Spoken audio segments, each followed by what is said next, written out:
Alhamdulillahirabbil alamin. Bapak-bapak jamaah salat subuh Masjid Al-Madinah yang dirahmati Allah, pertama-tama dan yang paling utama, marilah kita selalu panjatkan puja dan puji syukur kehadirat Allah Subhanahu wa taala yang mana sampai pada pagi hari ini kita masih dilimpahkan beribu-ribu nikmat oleh Allah Subhanahu wa taala yang kita tidak mungkin bisa menghitungnya. Yang terpenting pada pagi hari ini kita masih dilimpahkan nikmat iman, nikmat Islam, nikmat kesehatan, dan juga nikmat kesempatan, sehingga pada pagi hari ini kita masih bisa bersama-sama melaksanakan sholat subuh berjamaah di Masjid Al-Madinah yang kita cintai ini. Salawat serta salam semoga senantiasa tercurahkan kepada junjungan kita Nabi besar Muhammad Sallallahu Alaihi Wasallam beserta keluarganya, para sahabatnya, dan juga para pengikutnya yang senantiasa istiqomah menjalankan ajarannya sampai akhir zaman. Dan mudah-mudahan kelak kita tergolong umatnya yang mendapatkan syafaat yaumul qiyamah. Amin ya Allah ya Rabbal Alamin. Bapak-bapak jamaah sholat subuh Masjid Al-Madinah yang dirahmati Allah, untuk pada pagi hari ini yang bertindak sebagai penceramah yaitu Bapak Ustaz Susanto. Alhamdulillah beliau sudah hadir di tengah-tengah kita, dan pada pagi hari ini akan mengisi tausiah sampai pada waktu subuh, dan di akhir sesi seperti biasa nanti ada tanya jawab. Barangkali ada pertanyaan atau tambahan dari para jamaah sekalian, dipersilakan di sesi nanti. Baiklah, untuk menambah keberkahan pada pagi hari ini, mari kita mulai dengan bacaan basmalah bersama-sama. Bismillahirrahmanirrahim. Baiklah, untuk mempersingkat waktu kepada Bapak Ustaz Susanto, kami persilakan.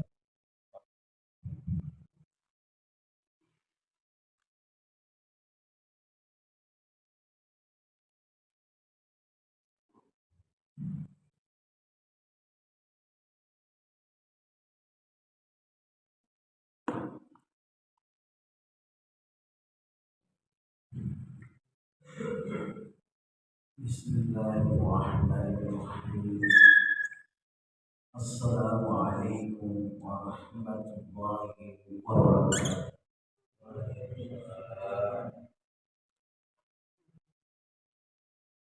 Innal hamdalillah nahmaduhu wa nasta'inuhu wa natubu ilayhi wa na'udzu billahi min shururi anfusina wa min sayyiati a'malina. Man yahdihillahu fala mudilla lahu wa man yudlilhu fala hadiya lahu. Asyhadu an la ilaha illallah wahdahu la syarika lahu wa asyhadu anna Muhammadan 'abduhu wa rasuluh alladzi la nabiyya ba'd. Pertama-tama marilah kita mengucapkan puji dan syukur kepada Allah Subhanahu wa taala karena izinnya kita dapat berkumpul bersama di tempat yang mulia ini, Masjid Al-Madinah, dan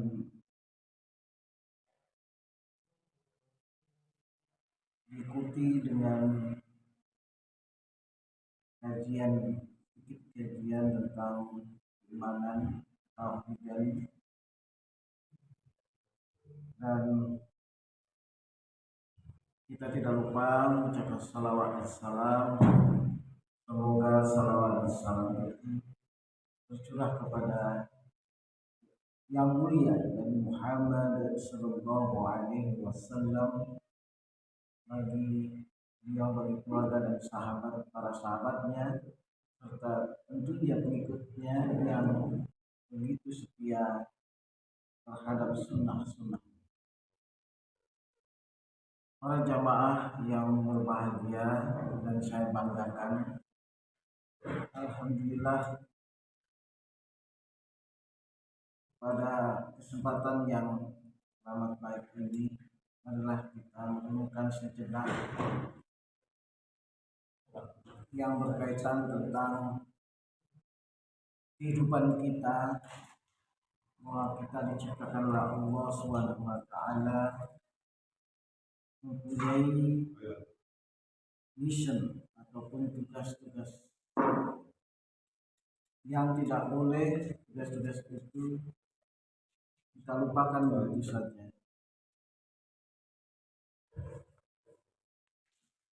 Dan Allah menciptakan kita ini dalam rangka ayat yang sering kita bacakan, yakni wa ma khalaqatul jinna wal insa illa liya'budun. Dalam arti yang begitu luas,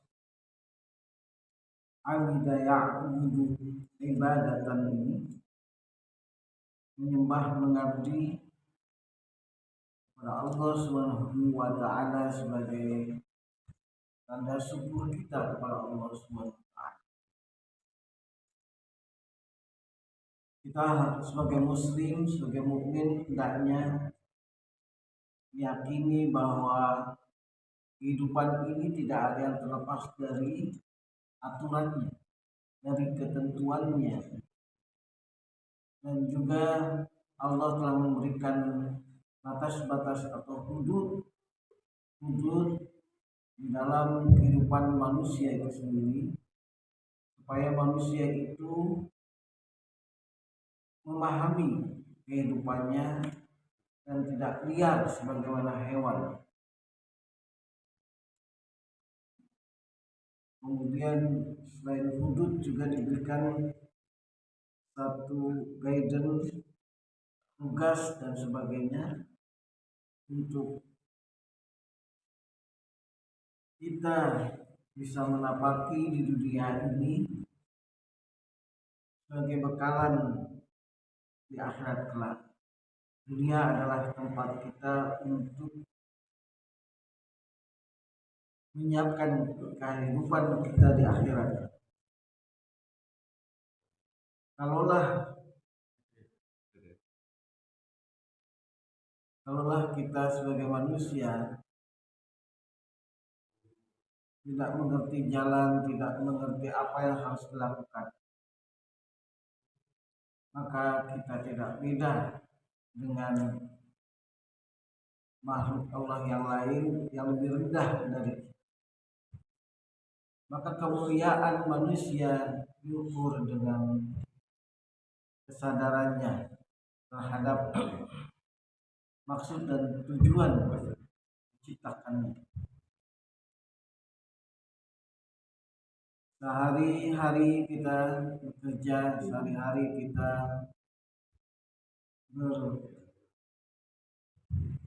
berinteraksi dengan pekerjaan kita di kantor dan sebagainya. Artinya kita bekerja sesuai dengan profesi kita masing-masing dalam rangka memenuhi hidup hajat hidup.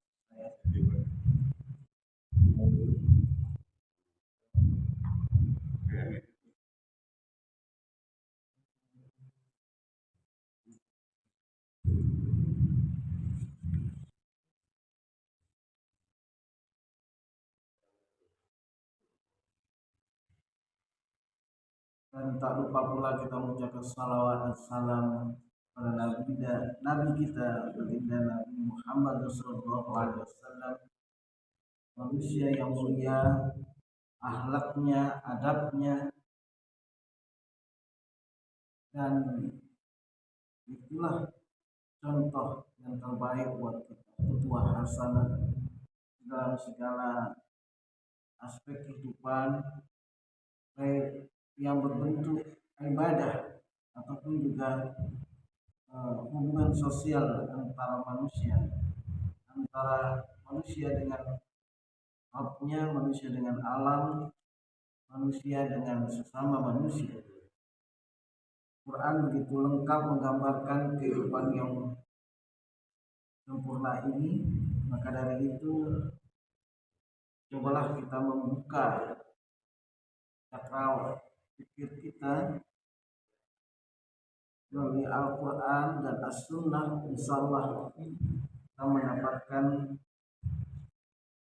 waidah, pelajaran yang terbaik untuk bekalan kehidupan di akhirat.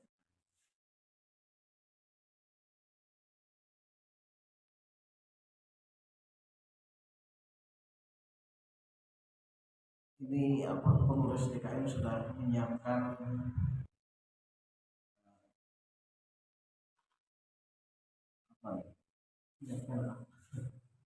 paparan ya, paparan berkaitan dengan kitab tauhid. Kitab tauhid ini ditulis oleh Syekh Muhammad Abdul Wahab.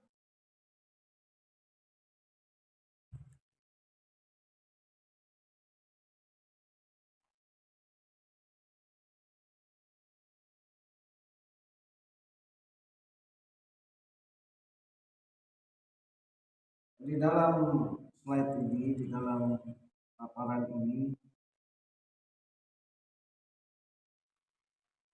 adalah kitab yang sudah diterjemahkan sehingga kita dapat bersama-sama mempelajarinya dan mudah dimengerti.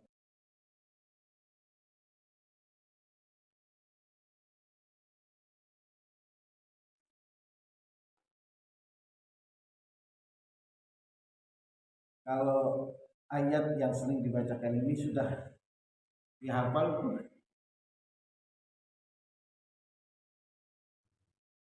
apa maksud dan tujuan hidup kita. Ternyata makhluk hidup itu bukan hanya manusia, tapi juga jin. Kemudian yang lainnya ya, makhluk yang gaib. Wa qaulullahi ta'ala, a'udzu billahi minasyaitonir rajim. Wa ma khalaqatul jinna wal insa illa liya'budun. Wa qauluhu wa laqad ba'athna fi kulli ummatin rasulan an ya'budullaha wajtanibut.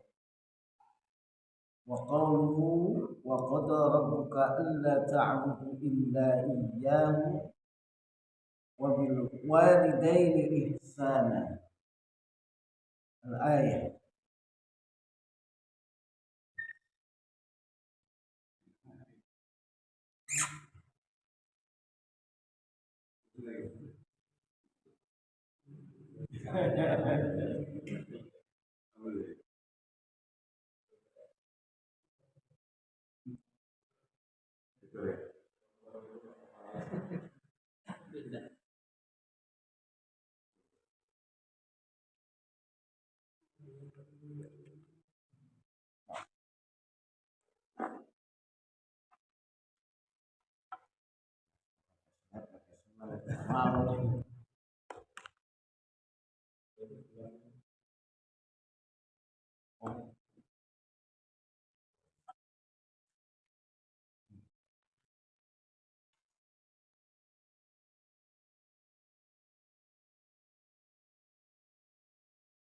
Wa, kalau kita belajar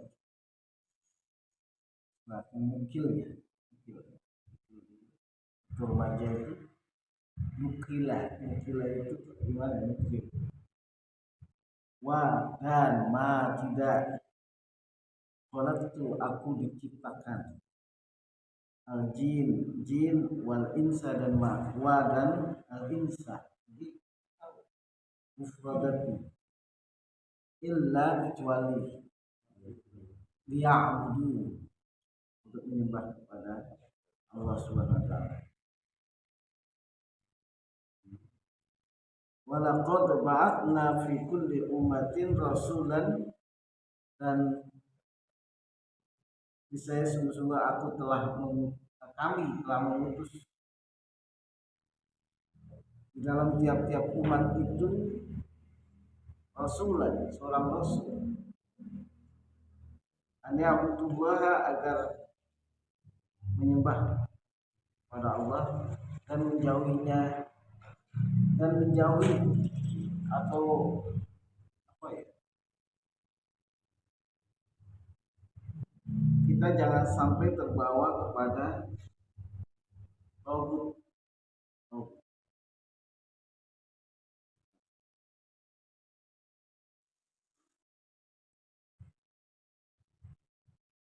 Coba ini, tolong dibantu saya menjelaskan tentang tauhid.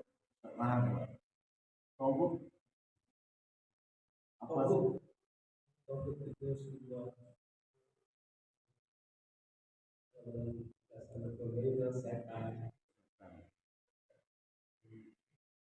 Tauhid adalah bagian dari sebuah kumpulan setan yang ketika ada salah kita tauhid adalah kumpulan atau komunitas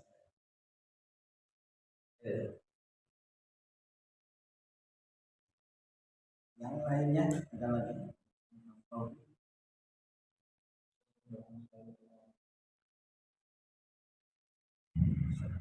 Satu lagi, ya. Tauhid itu apa? Tadi kan Ustaz bilang setan dan dua DKM bilang sesuatu yang gimana? Ketua DKM itu sesuatu yang disembah selain masuk semuanya. Jadi kita diberi rambu-rambu hudud dalam bahasa Arab. Hudud kalau bahasa lalu lintasnya itu lampu merah, lampu hijau, merah. Ini lampu merah kuat, jadi kita tidak boleh terbawa oleh tauhid. Tauhid itu bisa berupa manusia, benda, dan juga hawa nafsu yang menyelimuti atau yang masuk tempat masuk juga itu setan di dalam jiwa kita, sehingga kita menjadi error, tidak bertauhid kepada Allah SWT. Tidak bertauhid. Sementara kita kan harus bertauhid. Kalau kita sudah terbawa oleh tauhid itu, maka kita tidak bisa bertauhid. Dengan kata lain, musyrik, menduakan Allah. Ibadah kita untuk yang lain bukan hanya untuk Allah. Kemudian kita sehari-hari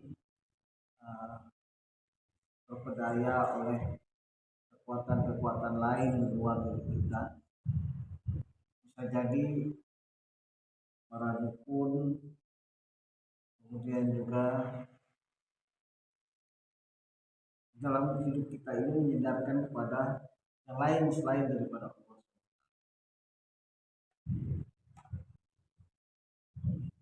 Kalau mau dirinci kembali, memang ini kajiannya tersendiri ya. Mau dirinci kembali, dan kajiannya kajian khusus tauhid itu bagaimana. Tapi yang umum begitu adalah sesuatu yang melalaikan kita, sesuatu yang bisa kita menjadi kufur.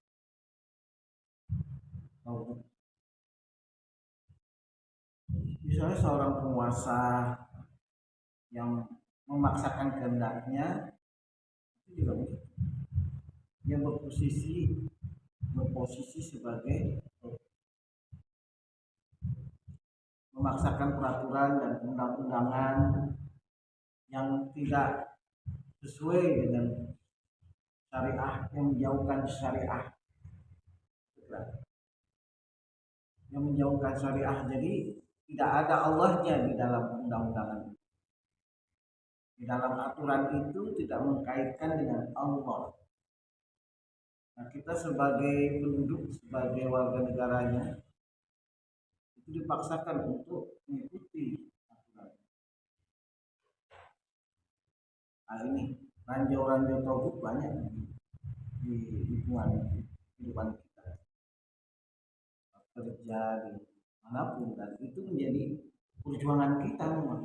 Kita masih berjuang untuk sampai kita terpedaya.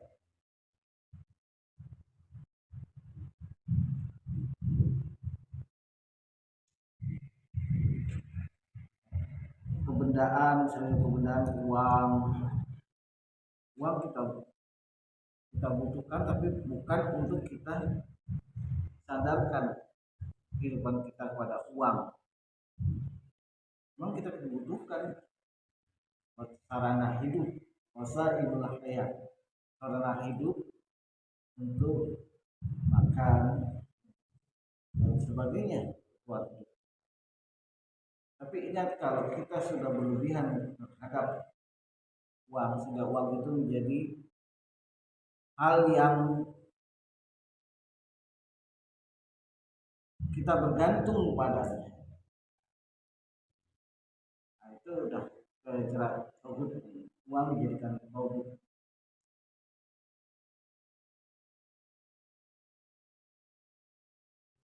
Ini yang apa, kita mungkin masih perjuangkan untuk jangan sampai kita menghamba kepada selain Allah, bisa berupa manusia, uang, benda-benda yang lain dan sebagainya. Ini yang masih perlu diperjuangkan. Mungkin kita tidak sadari dalam kehidupan kita, hal itulah yang menyebabkan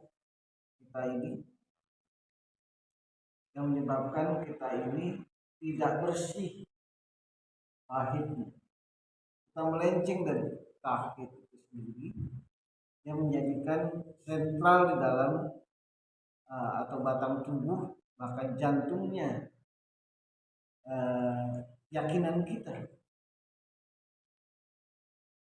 Walaqad ba'atna fi kulli ummah, dan Allah tidak membiarkan manusia dalam keadaan galau, keadaan tidak mengerti arah kehidupan. Walaqad ba'atna fi kulli ummatin, dalam tiap umat, Rasul dan seorang Rasul sebagai guide, sebagai penunjuk arah kita di dalam kehidupan kita, memberikan pencerahan kepada kita agar kita selalu berada dalam rahmatnya, selalu berada dalam keadaan mentauhidkan Allah Subhanahu wa taala. Kalau tidak ada Rasul, mungkin kita ada kacau gitu.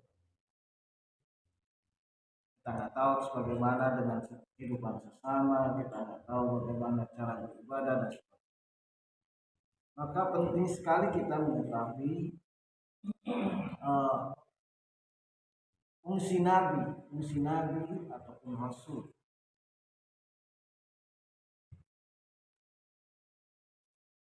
Ya, sampai sini ada yang perlu didiskusikan.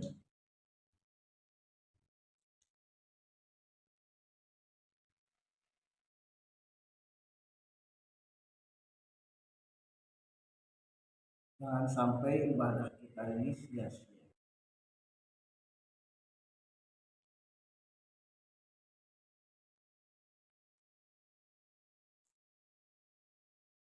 Hajarul Aswad, kenapa dicium Hajarul Aswad? Nabi pernah melakukan. Nabi bersahabat, Nabi dan sahabat. Hajarul Aswad itu apa? Saya bisa menjelaskan Hajarul Aswad itu dari mana, kemudian kok batunya hitam gitu. Tadinya seperti apa mak hitam begitu aja.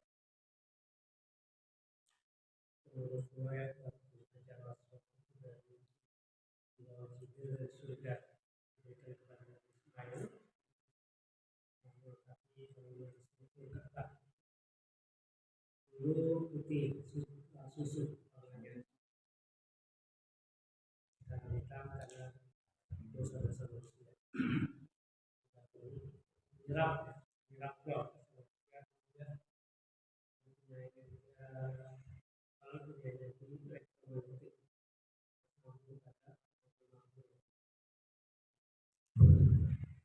langit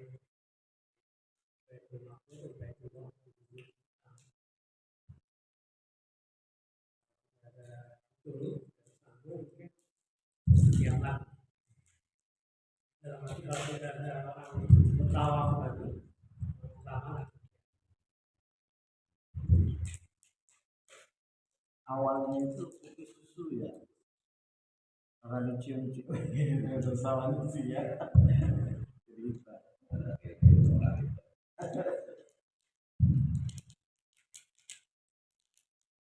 Mudah-mudahan kita bisa ke sana umrah, kalau tidak minimal umrah ya. Umrah kalau tidak bisa haji. Kalau saya umur udah 56 begitu nunggu haji kan. Nah itulah berat nih. Masa udah tua bener baru ke sana mana kuat. Nah itu ya. Duitnya nggak cepet. Begini Pak ya. Kita di dalam memandang dunia dan kita menapaki hidup di dunia itu sebetulnya penting juga. Penting dalam arti begini, apa yang kita usahakan, kita ikhtiarkan dengan halal itu menjadi sarana ibadah kita.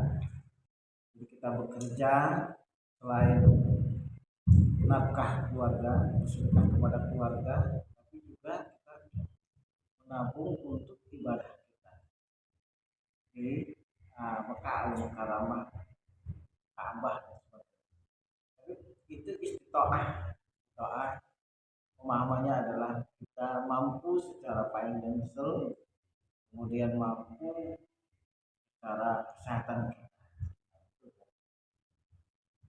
Nah, haji ini menjadi bagian penting di dalam rukun Islam yang kelima. Rukun Islam yang kelima. Maka hajjal baiti atau baita ini istata'a ilaihi sabila. Yang pertama, antas hada an la ilaha illallah wa anna muhammadan rasulullah. Qimas salata, qimas salata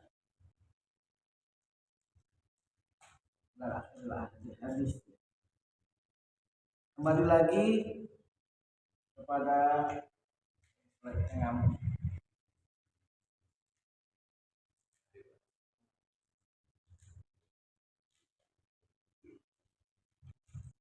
siapa yang sudah hafal ayat tujuan manusia diciptakan?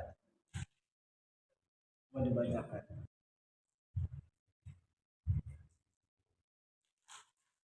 Di sini sudah ada terjemahannya ya, tinggal dibaca.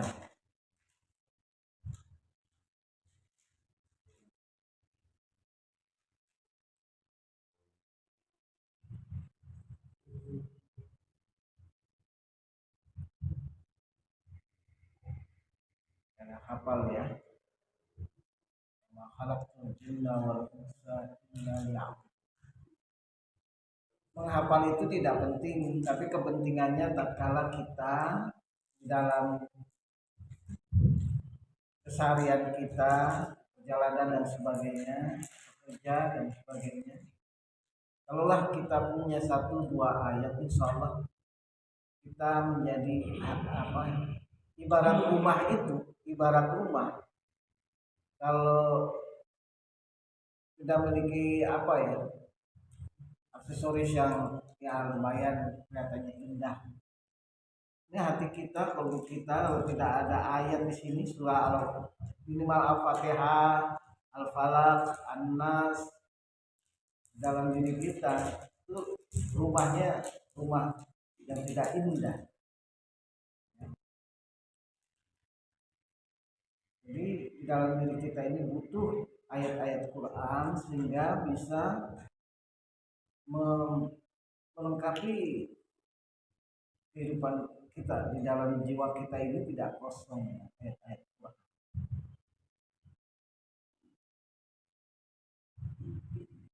Juz amma insya Allah sudah hafal ya. Juz amma, Juz amma, Ra'anas, Ra'al Falak.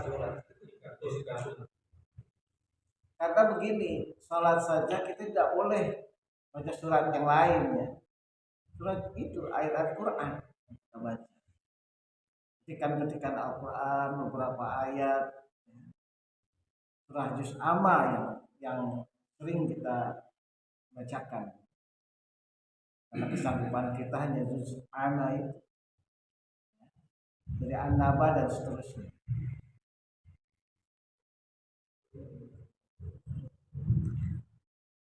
Ini kita ngaji udah bertahun-tahun. Bisa udah pada hafal belum nih?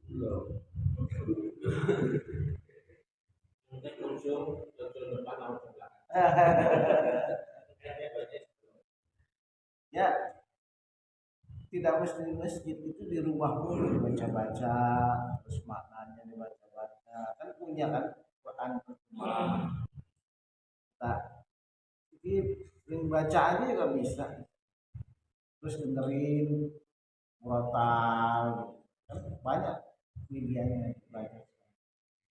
Tidak mesti dengan bertemu Ustaz. Kecuali ada masalah-masalah bacaan yang kita tidak mengerti.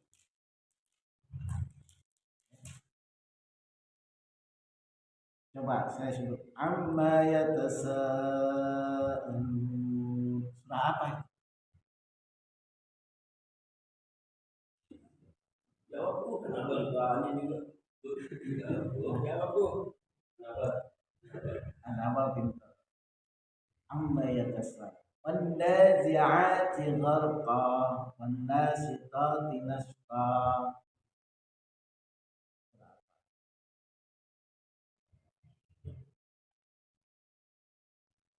Yang pertamanya wan-nazi'ati gharqa. Nah, kalau sudah itu dihafalkan ya. Itu Juz Amma aja minimal. Saya juga nggak hafal yang lainnya itu aja. Ya. Jadi kalau kita udah punya pegangan di dalam pemikiran dan jiwa kita, satu surah, dua surah, tiga surah, alhamdulillah. Tabarakalladzi biyadihil mulk. Apa? Surah apa? Al-Mulk. Alhamdulillah sudah hafal ya Al-Mulk.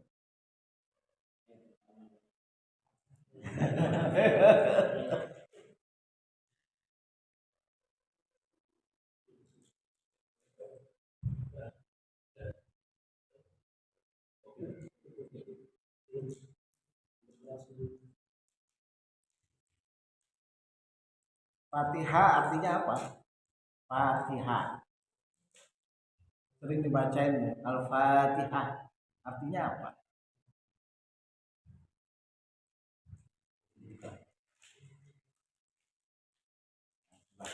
Kanan dulu. Oh, ini ada Ustaz.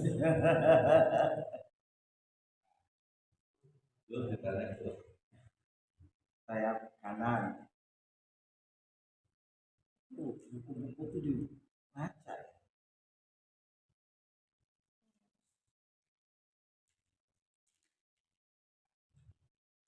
Fataha yaftahu, iftah, Fatihah. Membuka apa? Membuka. Jadi kita tiap hari ibadah ini mestinya sedikit-sedikit kita pelajari Al-Fatihah apa itu, ayat pertama itu apa. Bismillahirrahmanirrahim. Alhamdulillahi rabbil alamin. Jangan sampai kita tidak mengerti.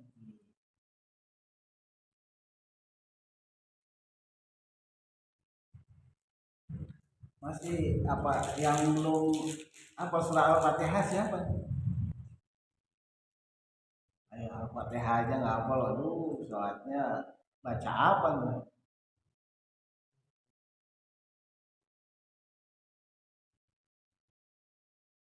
Yang sering kita bacakan itu uh, tidak sulit jadinya karena sering kita bacakan, kita lakukan tiap hari 5 waktu dalam setiap sholat kita baca surah. Itu wajib, membaca surah Al-Fatihah itu adalah wajib.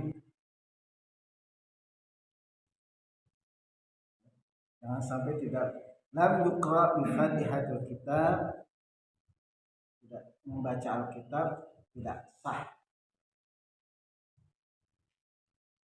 Ya. Jadi surah Al-Fatihah itu kita sering baca di rumah, kita buka lagi di rumah, maknanya apa, terjemahnya seperti apa, minimal terjemahnya. Jangan sampai kita hanya makmum mendengarkan aja tapi kita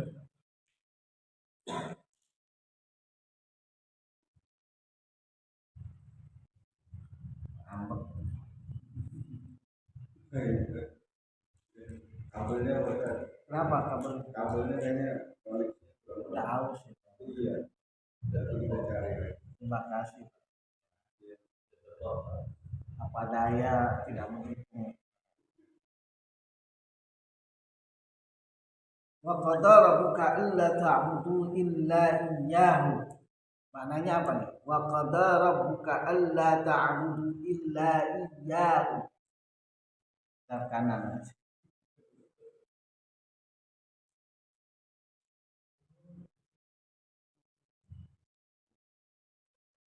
Aku wa qadara rabbuka, dia telah menetapkan dan dia Allah telah menetapkan alla ta'budu illa iyyahu, memerintahkan hanya beribadah kepada Allah saja, iyyahu, hanya kepadanya,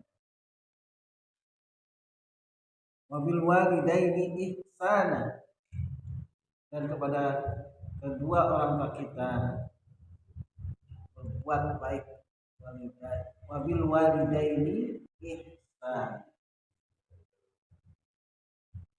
Kalau kita masih ada orang tua, maka kewajiban kita untuk baik. Kemudian kita merawatnya, apalagi tatkala mereka sudah tua. Mereka kembali seperti anak-anak lagi. Ya. Maka dari itu kita bersabar untuk merawatnya dengan baik.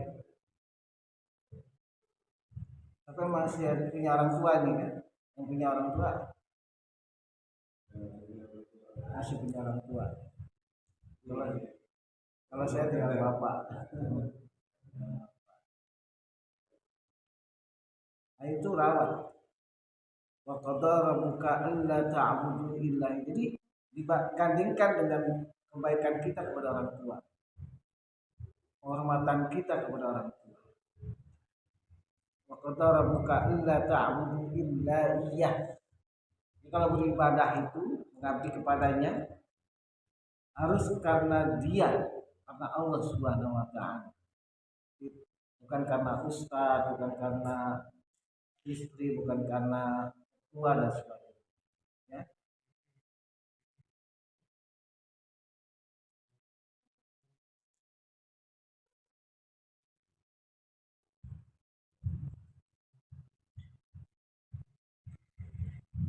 Wa qauluhu qul ta'alu. Jadi katakanlah ta'alu atlu ma harrama rabbukum. Nah, di sini di ayat ini Allah menginformasikan kepada kita, katakanlah ta'alu, kemarilah ta'alu, qul ta'alu atlu harrama, akan aku bacakan ya, harrama atlu harrama, kemarilah akan aku bacakan ma harrama rabbukum alaikum alla tusyriku bihi syai'an. Ini ayat banyak sekali. Kalau kita bertauhid kepada Allah, itu bisa juga kita meruntuhkan dosa-dosa kita. Kita bertauhid dengan benar, kita memahami tauhid dengan benar saja, itu akan meruntuhkan dosa-dosa kita. Allah akan ampuni dosa-dosa kita. Katakanlah, Muhammad, kemarilah kalian, saya bacakan hal-hal yang Rabb kalian haramkan. Jadi kalau sahabat Nabi mendengar ayat ini, wow,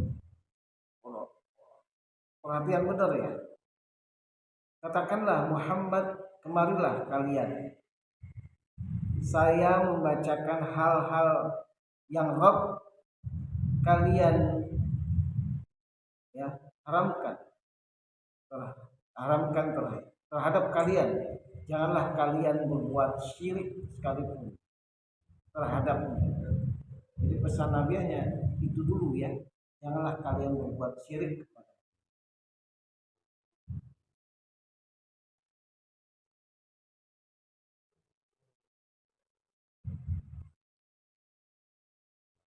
Qul ta'alu atlu ya. Aku bacakan. Wa'budullaha wa la tusyriku bihi syai'an. Banyak sekali ayat yang berkenaan dengan pesan-pesan Allah kepada kita. Janganlah kita mensyirikatkan sesuatu, mensyirikatkan Allah dengan yang lainnya. Ini di dalam halaman pertama, sabha awal.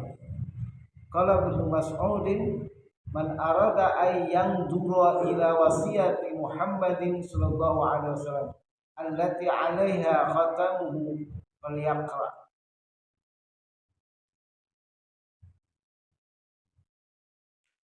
Katakanlah, dia ada hadis ya dari Ibnu Mas'ud, man arada, barang siapa yang menghendaki, man arada yuridu ya, menghendaki, ayang duro, melihat ayang duro ila wasiatin Muhammadin sallallahu alaihi wasallam, kepada wasiat Nabi Muhammad sallallahu alaihi wasallam, allati 'alaiha khatamuhu falyaqra, yang berkenaan dengan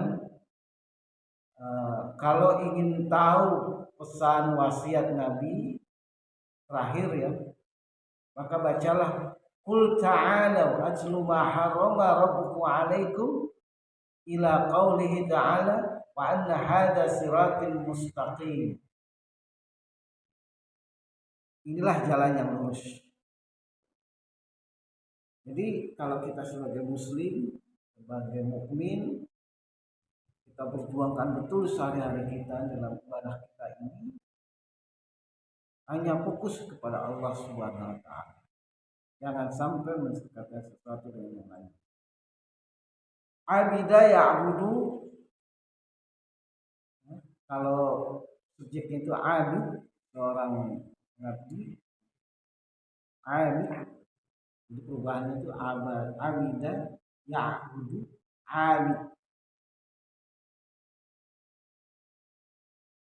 Jadi kalau kita menyembah Allah itu disebabkan semangat spiritnya itu tidak karena Allah, maka tertolak mardud.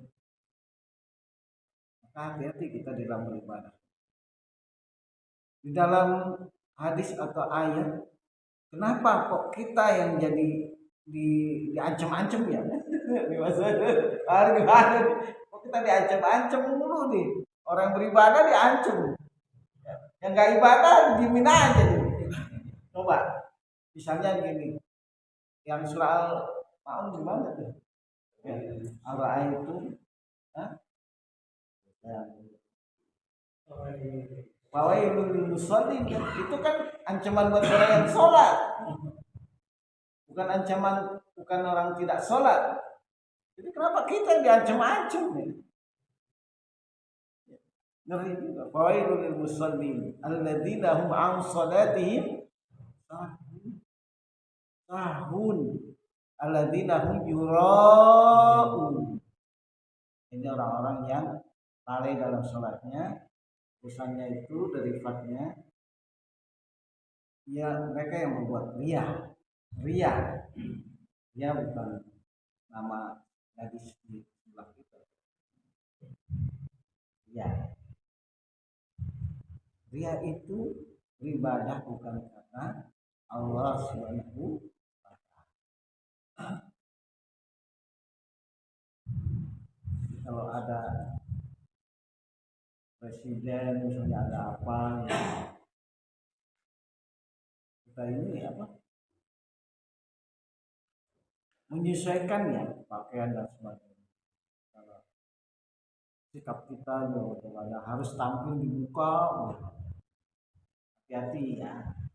Ini khususnya bagi para asatid, saya dan teman-teman yang lain, sekali sebut-sebut namanya Ustaz ini, padahal bukan Ustaz ya. Ilmunya maksudnya belum dalam, tapi disebut-sebut itu hati-hati. Kita harus istighfar dalam jiwa kita, itu penghargaan manusia kepada kita hargai, kita berterima kasih, dan kita harus punya rasa terima kasih juga kepada sesama kita. Jangan sampai kita juga tidak punya rasa. Penghargaan itu wajar jika tidak berlebihan. Coba udah terlambat datangnya, maunya duduknya di depan misalnya, ini sederhana aja, sederhana. Dia langsung ke depan. Terus mungkin karena penghargaan, sesama teman-teman kita ada di depan, itu penghargaan. Tapi kita harus jangan sampai jumawa. Kalau Nabi itu di dalam hadis Ibnu Mas'ud,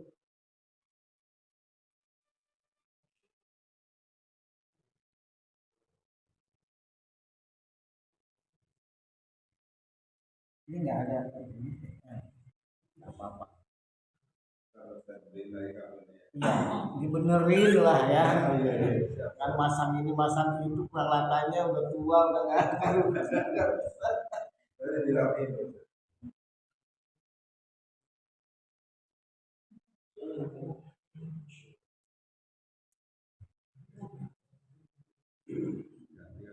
Yang wajar-wajar saja ya, menghargai kita kepada kiai, kepada asatid, biasa wajar, jangan berlebihan. Kasihan kiai dan asatidnya jadi terganggu ibadah, terganggu itu hatinya jangan rusak. Kalau kita terlalu berlebihan, hatinya menjadi bisa rusak kemungkinan. Karena kita latihan-latihan tentang bagaimana kita menjadi fokus terhadap tauhid ini kurang. Saya rasa-rasa begitu. Kalau kurang, kita merasa lebih terhormat kayaknya. Jangan. Kalau kita mau tidak rusak hati kita menghargai orang lain juga. Kita menghargai orang lain, kita hormati orang lain, kita berikan penghargaan ilmunya juga. Jangan sampai hanya diri saya aja misalnya, diri kita aja, itu terus hatinya rusak. Nah, ada yang lain ya. Jadi kita ini hidup saling mengisi, dan kita yakin bahwa di antara kita ini salah satunya ada yang kita ketahui, ada yang tidak ketahui. Nggak mungkin dalam satu orang itu semuanya serba tahu.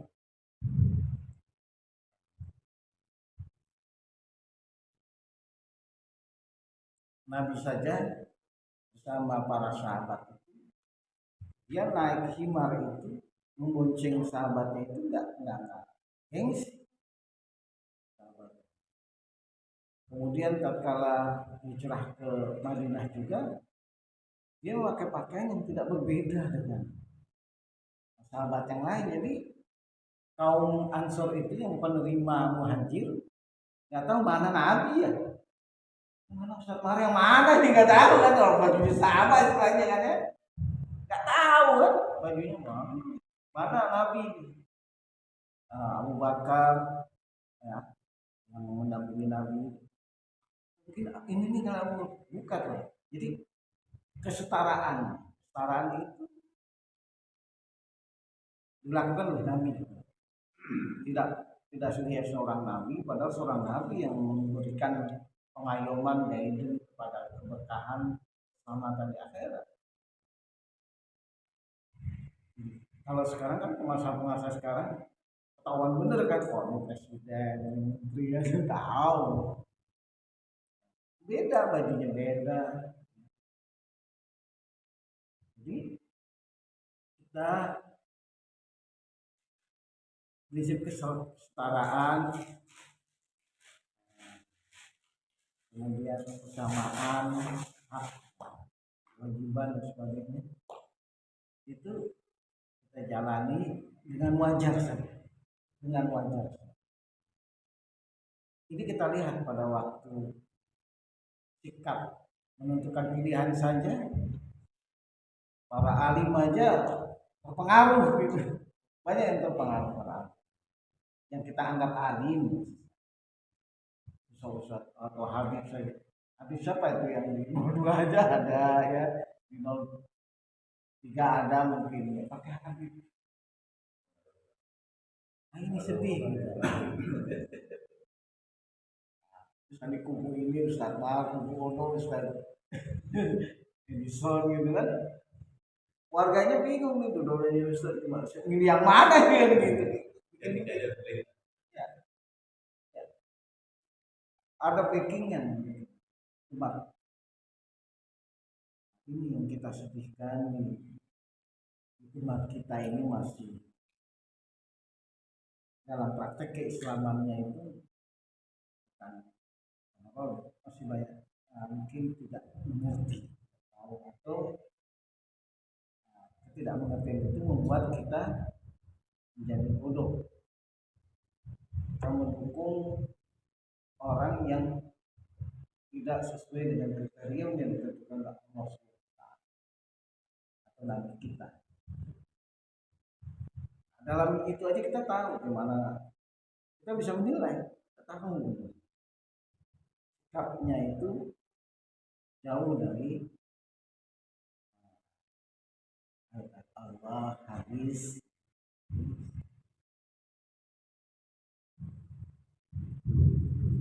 Jam berapa?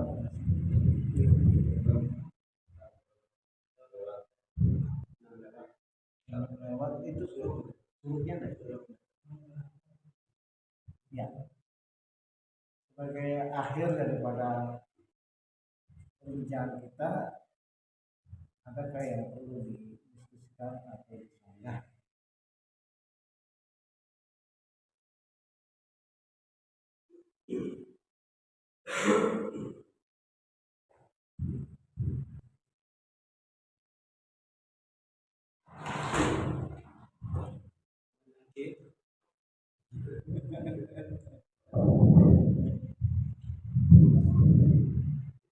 Ya, baiklah jemaah sekalian yang saya hormati dan saya banggakan, ternyata semakin penting kita mengetahui tauhid sehingga memelihara ibadah kita menjadi fokus kepada Allah Subhanahu wa taala. Kemudian tata cara ataupun kaifiat di dalam ibadah tidak terlepas dari apa yang telah dicontohkan oleh Nabi Sallallahu Alaihi Wasallam. Itu sangatlah penting dan masih perlu kita perjuangkan terus dalam kehidupan kita. Jadikanlah dunia ini sebagai ladang amaliyah kita, sebagai persiapan kita di akhirat. Jangan sampai kita menyesal di akhirat. Jadikanlah ladang dunia ini sedekah, infak, berada di dalam liwa Rasul. Liwa itu bendera, bendera panji-panji Islam. Jangan sampai kita ngaku umat Nabi tapi kita berada di dalam panji-panji setan itu kan, togut. Jangan sampai seperti itu karena ketidaktahuan seperti itu bisa juga karena kebodohan kita. Jadi kita harus istiqomah berada di dalam panji-panji Islam, panji-panji Rasul. Jangan sampai kita berada di panji-panji tauhid. Di dalam sikap memilih saja kita sudah begitu banyak berbeda. Entah punya alasan seperti apa, sudah berbeda. Nah ini kita harus belajar terus, melalui banyak bertanya kepada orang yang dianggap berilmu, kemudian juga membaca tafsir. Saya mohon maaf jika ada hal yang kurang berkenan dan salah. Alhamdulillah, mohon maaf. Wabillahi taufiq wal hidayah. Wassalamualaikum warahmatullahi wabarakatuh. Baik, alhamdulillahirrahmanirrahim. Demikian tadi paparan tausiah dari Bapak Ustaz Susanto. Mudah-mudahan apa yang disampaikan bisa bermanfaat untuk kita semua, baik di dunia ini maupun di akhirat nanti. Baik, sebelum ditutup, barangkali ada pertanyaan dari Bapak-bapak sekalian. Ya, kalau nggak ada, mari kita tutup bersama-sama dengan bacaan alhamdulillah dan tutup majelis. Alhamdulillahirabbil alamin. Subhanaka Allahumma wa bihamdika asyhadu an la ilaha illa anta astaghfiruka wa atubu ilaik. Kurang lebihnya saya mohon maaf. Bila taufiq wal hidayah. Wassalamualaikum warahmatullahi wabarakatuh.